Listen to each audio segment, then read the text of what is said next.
Good afternoon. My name is Caleb Padilla, and I'm going to be doing my PowerPoint presentation over human resources and communication. I chose this because I found myself in leadership positions before, and even though I'm not currently in a leadership position, I know how important communication is, and so I felt like this was a good one for me to talk about. I've got past experience in communication and what it really can do. So I started out with my introduction. See if I can get it going here. All right. Communication is one of the key factors to any successful business or organization. That's kind of cliche. Everybody says that you can't have success without communication, but I really feel that if you don't have communication, you can't be successful. Because if you've got a whole bunch of people in a room that don't talk to each other and they're just doing their own thing, it causes chaos and there's no organization, which is what I put on my next point. Information is communicated through HR and trickles down to the rest of the organization. So I'm going to just touch on that a little bit and talk about how HR is supposed to disseminate that information. They're supposed to communicate that information. Communication is extremely beneficial when it's used correctly, but detrimental when used incorrectly. So what I mean by that is you can get a lot of benefits from communication.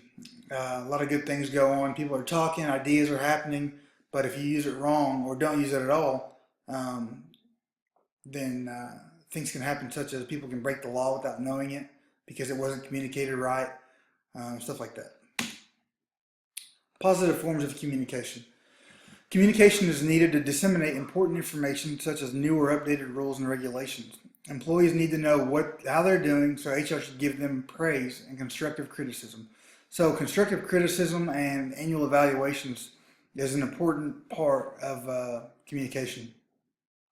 If you're not giving them those reviews and letting them know how they're doing, then they're going to sit there and kind of wonder, well, I thought I was doing a good job, but I haven't got a raise, I haven't got a review, I don't know what's going on. So no communication is almost as bad as negative communication. Open communication is the way to go. Employees should feel like they are in the loop. Open communication not only keeps employees informed, but it keeps the rumors and speculation to a minimum. So I've worked at places where there wasn't a lot of communication from HR, and everybody starts kind of speculating on their own. Well, I haven't heard from HR. Maybe so and so is going to get fired, or maybe this is going to happen. Maybe that's going to happen. So it's very, very important. I'm going to get this over here so we can see it better. So it's very important for employees to feel like they've got an open line of communication, so they're not speculating and creating rumors and doing damage that way. Negative forms of communication. Talking down to employees as a manager or as an HR representative, treating people as if they're not important, that's negative. Electronic communication is a positive form of communication, but if you're not using physical communication to balance that out, then it's negative. Getting emails all day long or all week long is not going to help somebody as much as face-to-face physical communication. And the reason for that is without physical communication, you can't see that body language and see how they're acting in that face-to-face in those face-to-face conversations. Too much virtual communication makes it hard to allow the employee to open up about any topic they need to speak about. So if somebody's kind of hesitant on sharing their problems with you, they may find it easy to hide those if they're not ever talking to you face to face. Legal implications of communication.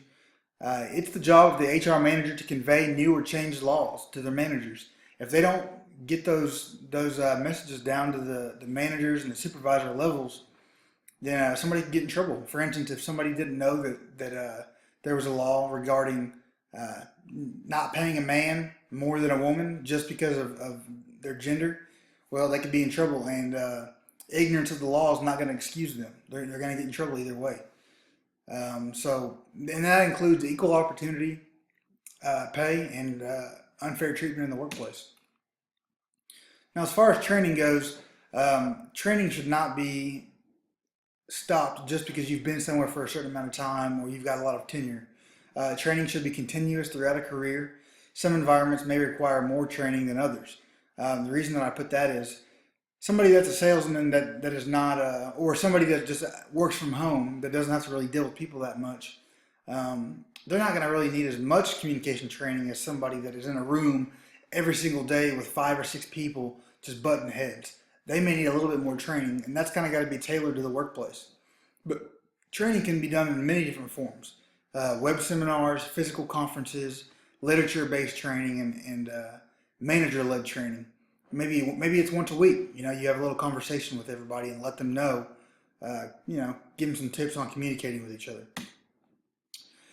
Age differences can be a barrier in communication. Sometimes the older generations view the younger generations different, and vice versa.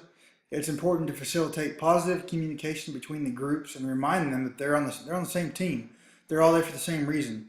Different generations can actually learn from each other.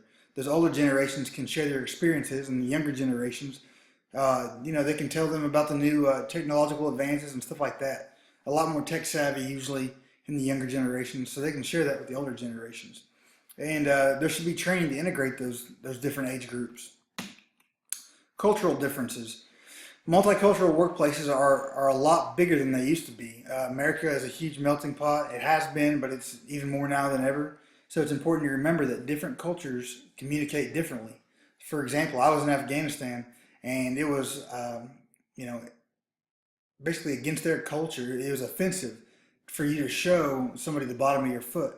Well, in America, nobody thinks about that. They do crisscross applesauce and don't think a thing about it.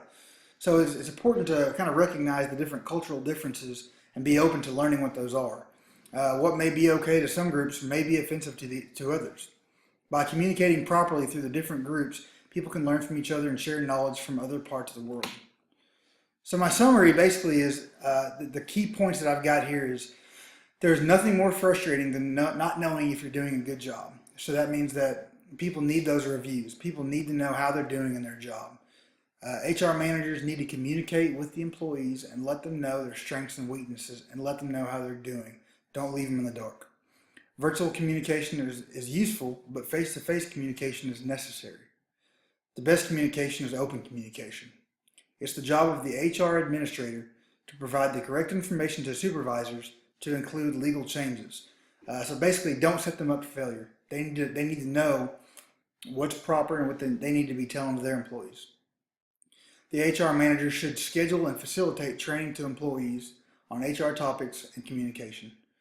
So those are the main points that I really felt were important throughout my paper. I hope you enjoy it and learned something. Thanks and have a good day.